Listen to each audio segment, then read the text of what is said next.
హరీష్ రావు లేకపోతే పార్టీ నుంచో ఇవాళ పాలమూరు రంగారెడ్డి గురించి మాట్లాడుంటే వేరే వాళ్ళు కొంతైనా వీళ్ళ వాయిస్ పోయేది కదా. వాళ్ళ వాయిస్ ను వాళ్లే కిల్ చేసుకున్నారు కదా. అసెంబ్లీకి మించిన బెస్ట్ వేదిక ఏముంది? పోనీ మీకు ఏం తక్కువ మంది ఎమ్మెల్యేలు అన్నట్టు కాదు, 29 మంది ఎమ్మెల్యేలు ఉన్నారు బలం. కాంగ్రెస్ ఎమ్మెల్యేలు ఒక 4-5 మాట్లాడారు. మీకు గంటన్నర సమయం అయితే మీకు ఇచ్చేవాళ్ళు కదా. మళ్ళా రేవంత్ రెడ్డి అడిగిన దాని మీద మీరు కౌంటర్ చేసేవాళ్ళు కదా, మీరు అడగడానికి మీకు అవకాశం ఇచ్చేవాళ్ళు కదా. సో ఇప్పుడు ఏమైందంటే పాలమూరు రంగారెడ్డి మీద విచారణ ఇస్తారని చెప్పి బీఆర్ఎస్ పారిపోయిందన్న మెసేజ్ వచ్చేసింది. సభ నుంచి బీఆర్ఎస్ పారిపోయిందన్న మెసేజ్ వచ్చేసింది. సో నేనేం చెప్తానంటే బీఆర్ఎస్ చేస్తున్న బ్లండర్ మిస్టేక్స్ లో ఇదొకటి. ప్రజలు ఒకటి మిమ్మల్ని ఆటోమేటిక్ గా కాంగ్రెస్ మీద కోపం రాగానే మీకే ఓటేస్తారని అనుకోవడం కాదు. మీకు ఓటేసేలా చేసుకోవాలి. జూబ్లీస్ లో ఏం జరిగింది? ఆల్టర్నేటివ్ మీరని కాదు, మీరు ఇంకా మారాలి, మారలేదు అనుకుంటే ప్రజలు బీఆర్ఎస్ కు ఓటేయరు.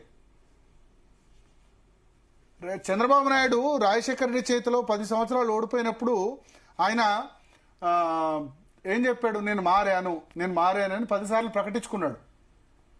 సో గతంలో లాగా మేము మా పోకడల్లో మేము ఉంటామని బీఆర్ఎస్ అనుకుంటే అది వాళ్ళు అనుకుంటుంది. చాలా మంచి అవకాశం మిస్ అయినారు బీఆర్ఎస్. కేసీఆర్ అసెంబ్లీకి రాడు తెలుసు, రాలేదు. మిగతా వాళ్ళందరూ మొత్తం సెషన్ ఎందుకు బాయ్కాట్ చేశారు? ఇవాళ ఏం జరిగిందని నిన్న అసెంబ్లీలో బాయ్కాట్ చేశారు. శాసన మండలిలోనేమో ఇవాళ ఉన్నారు. శాసన మండలిలో ఇవాళ మొత్తం చేసి యూరియా గురించి బాయ్కాట్ అట, మొత్తం సెషన్ బాయ్కాట్ అట. అసలు సరే కేసీఆర్ ఎవరి సలహాలు వినరు కానీ ఈ జనరేషన్ కోరుకుంటుంది వేరే. ఈ generation minute to minute updates కావాలి. నేను 4 సంవత్సరాల తర్వాత 3 సంవత్సరాల తర్వాత రంగంలోకి దిగుతా, ఉద్యమం చేస్తా అంటే కుదరదు. ఆ లోపు అన్ని ఎలక్షన్స్ అవుతాయి. రేపు ఎంపీటీసీ జెడ్పీటీసీ అవుతాయి, మున్సిపల్ కార్పొరేషన్ అయితే వాటన్నిటిలో బీఆర్ఎస్ ఏముంది, ఓకే వీళ్ళు ఫీల్డ్లో లేరు, ఓన్లీ సోషల్ మీడియాలో ఉన్నారని అనుకుంటారు. So biggest blunder mistake BRS party చేసింది బహిష్కరణ అని చెప్తాను. ఇది నచ్చకపోవచ్చు, బీఆర్ఎస్ పార్టీ వాళ్ళకి వాళ్ళ అమ్మాలకి నచ్చకపోవచ్చు. అసెంబ్లీ మొత్తం బాయ్కాట్ చేసే బదులు మీరు 1 గంట ఇవాళ హరీష్ రావు ఉంటే కనీసం హరీష్ రావు ఏం మాట్లాడాడో ఉండేది. రేపు Harish Rao power point presentation వేస్తారు, ఛానల్స్ వేస్తారు, కానీ ఇవాళ ముఖ్యమంత్రి చెప్పాల్సింది వెళ్ళింది కదా. కేసీఆర్ ప్రెస్ మీట్ పెట్టినప్పుడు రాత్రి 9:30కు వెంటనే రేవంత్ రెడ్డి ఎందుకు చిట్ చాట్ చేశాడు? కేసీఆర్ తో పాటు నా వాయిస్ కూడా వెళ్లాలనే కదా, నా వాయిస్ కూడా వెళ్ళాలి, కేసీఆర్ ఒక్కడిదే రేపు ఫ్రంట్ పేజ్ రాకూడదు అని అనుకున్నాడు కదా మీడియాలో కవరేజ్. మరి మీరెందుకు అనుకోరు? ఇవాళ మొత్తం రేవంత్ రెడ్డిది వెళ్ళింది, మరి బీఆర్ఎస్ ఏం వెళ్ళింది? మీ 29. రెండవది, మీకు అసెంబ్లీ మీద చిత్తశుద్ధి లేకుంటే బీఆర్ఎస్ కు అసెంబ్లీ సెషన్ మొత్తం బాయ్కాట్ చేయడం. సో బాయ్కాట్ చేయకుండా సభలో చర్చించాల్సిన కేసీఆర్ రాకుంటే రాకపోయింది. హరీష్ రావు మంచి స్పీకర్ కదా, కేటీఆర్ మంచి స్పీకర్ కదా, వాళ్ళిద్దరు మాట్లాడితే వేరే విధంగా ఉంటుండే కదా. Golden opportunity BRS last out. 1 side batting చేశారు రేవంత్ రెడ్డి. లాస్ట్ లో ఏం చెప్పారు రేవంత్ రెడ్డి? ఒట్టు పెట్టి చెప్తున్నా, బతికున్నంత వరకు తెలంగాణ కోసం నేను ఫైట్ చేస్తా, నా తెలంగాణ గురించి హక్కుల్ని నేను కాలరాయనని చెప్పారు. అంటే ప్రజల్లో ఏంటంటే ఒకటి వీళ్ళొక పర్సెప్షన్ బిల్డప్ చేస్తున్నారు బీఆర్ఎస్ ఏంటంటే కేసీఆర్ చంద్రబాబు రేవంత్ రెడ్డి ఒకటి, ఆయన చంద్రబాబు కోసం నీళ్లు తాకట్టు పెడుతున్నారు అని చెప్పి. నేను దాంతో ఏకీభవించను.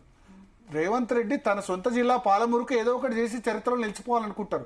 ప్రాజెక్టులు, కమిషన్లు, డబ్బులు ఇవన్నీ అన్ని పార్టీలు చేసేవే. బీఆర్ఎస్ చేసేదే, కాంగ్రెస్ చేసేదే. ఏదో కాంగ్రెస్ రేవంత్ రెడ్డి ఏం దాని ఏమంటారు శుద్ధపూస అని నేను అనను.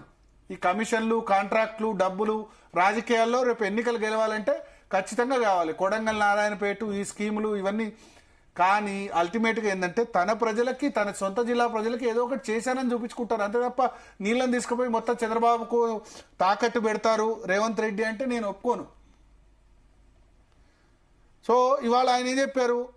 నేను ఒట్టు పెడుతున్నా, నేను డెఫినెట్ గా ప్రయోజనాలని తాకట్టు పెట్టను, రాయలసీమ ఎత్తిపోతల పథకం పూర్తిగా ఆపేయడం నా వల్లే, ఇవన్నీ చెప్పడానికి అవకాశం దొరికింది. చచ్చినా ఏమాట అన్నారు?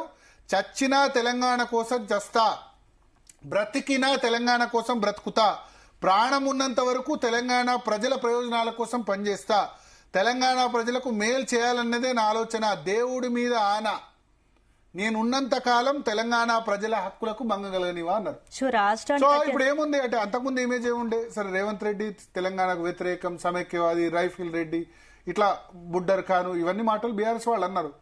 బట్ అల్టిమేట్ గా ఆయన ఎక్కడైతే ఆయన వీక్ పాయింట్ ఉందో ఆ వీక్ పాయింట్ నుంచి ఆయన కొట్టుకొచ్చారు. అందశ్రీ, తెలంగాణ జాతీయ గీతం, తెలంగాణ జయ జయ హే తెలంగాణ పాటని రాష్ట్ర గీతంగా ప్రకటించడం, ఉద్యమకారులకు మేము ఏదో చేస్తున్నామని చెప్పుకునే ప్రయత్నం చేయడం, వికెట్ నుంచి దాన్ని తన వీక్నెస్ ఏంది, ఈయన తెలంగాణవాది కాదు, సమైక్యవాది, లేకపోతే సమైక్య రాష్ట్రం, చంద్రబాబు పంచన చేరారు, ఇవన్నీ విమర్శల నుంచి సో తప్పించుకునే రాష్ట్రానికి ప్రయత్నం అత్యంత చేస్తున్నారు. కీలకమైన నీటి అంశంపై బీఆర్ఎస్ అసెంబ్లీలో గట్టిగా నిలదీయాల్సిన టైంలో వెనక్కడుగేసిందని చెప్పొచ్చు.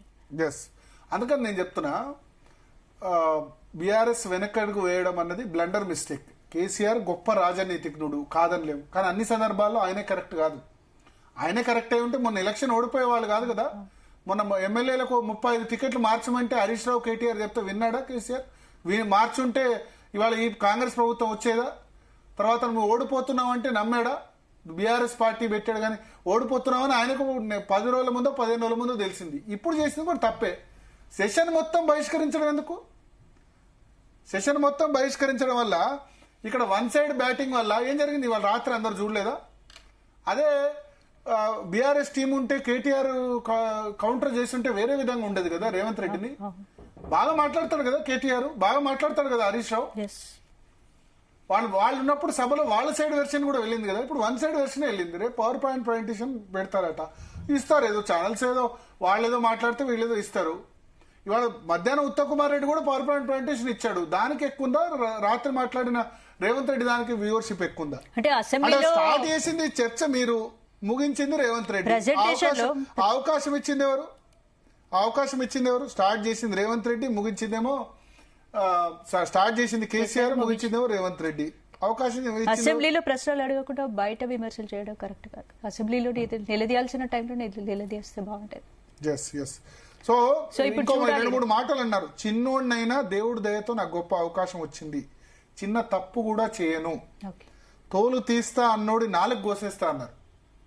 అంటే కేసీఆర్ ను చంద్రబాబు వస్తాడు, జగన్ వస్తాడు చూస్తా, జూరాల నుంచి 80 టీఎంసీలు ఎత్తుకపోతా, ఇవన్నీ మాటలు అన్నారు. సరే నిజంగా చేసి చూపిస్తే మంచిదే. సో ఒకటి ఇక్కడ వన్ సైడ్ అయిపోయింది చాలా. నేను మళ్ళీ చెప్తున్నా, బీఆర్ఎస్ బ్లండర్ మిస్టేక్. ఏదైతే సభకి ఇవాళ రాకపోవడం అన్నది బ్లండర్ మిస్టేక్. ఈ మాట చెప్తే బీఆర్ఎస్ వాళ్ళకి నచ్చకపోవచ్చు.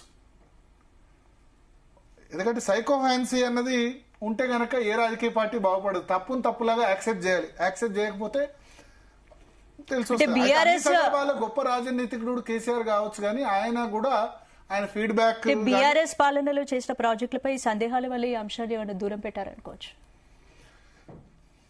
డెఫినెట్ గా అంటే వాళ్ళు అసెంబ్లీలో సిట్ వేస్తారు పాలమూరు రంగారెడ్డి మీద అని చెప్పారు, లీక్ ఇచ్చారు. ఆ సిట్ వేయలేదు ఇప్పుడు దీని తర్వాత. మరి ఎందుకు భయపడ్డారో ఇప్పుడు భయపడ్డట్టే అయిపోయింది, పారిపోయినట్టే అయిపోయింది. రేవంత్ రెడ్డిని జడ్చుకొని పారిపోయినారు. మాకు మైక్ ఇవ్వరు. మైక్ ఇవ్వకపోతే వాళ్ళే తప్పవద్దు కదా, స్పీకర్ది తప్పవద్దు కదా. మీరు ఎదుటివాడిని తప్పులో నెట్టాలి, కానీ వాళ్ళు మైక్ ఇవ్వరని చెప్పి మీరు అసలే బుల్డోజ్ చేసేస్తారు అనుకోని మీ అవకాశం అయితే మీకు వస్తుండే కదా. ఒక గంట సేపు మాట్లాడే అవకాశం వస్తుండే కదా. మాట్లాడదాం. మనతో పాటు శరత్ గారు ఉన్నారు, అదేవిధంగా నయనాల గోవర్ధన్ గారు ఉన్నారు.